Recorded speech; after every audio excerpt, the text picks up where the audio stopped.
पिंड वाले तुहानूं विखाईए कि इत्थे की हो रहा है। आ देखो पिंड वाले पबजी खेडी जा रही है, नान सोनलवा खाता जा रहा है। साडा वड्डा भरा आ देखो रोज़ियां विच की कर रहा, कोई अकल मौत को नहीं साडे वड्डे भरा नूं।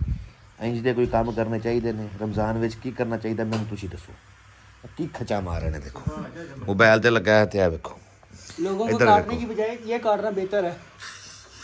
पबजी खेडण डे ने वो तस्बीह च फड़ो अल्लाह तौबा करो। तुसीं की रमज़ान आंदा है पबजी शुरू कर दिंदे हो।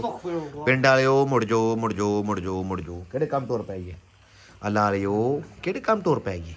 अल्लाह तौबा करो भाई। तुसीं कुछ कहना चाहोगे? बिल्कुल सही तुसीं कह रहे हो कि भाई अल्लाह तौबा करनी चाहिए रमज़ान में। शहरी वास्ते जाग रहे हैं कि भाई रोज़ा रख के इंशाल्लाह भाई शहरी वास्ते जाग रहे कोई जाके इबादत करो कि नफल पढ़ो कि शहरी वास्ते जागण वास्ते जुड़ी ते नहीं कि तुसीं कि ना वे काम ही करो। तरावियां पढ़ के फारिग होए हैं ते हुण चलो चार दोस्त इकट्ठे होके बैठे हैं ते चलो टाइम पास कर रहे हैं। इंशाल्लाह ताला हुण तहज्जुद दा टाइम हो जाना फिर उस तो बाद सहरी करके ते नमाज पढ़ के सोवांगे इंशाल्लाह। बिल्कुल सही कह रहे हैं। सोणगे फिर उठणगे इफ्तारी टाइम फिर आ जाणगे फिर टुक्कर खाणगे। ठीक है पिंड वाले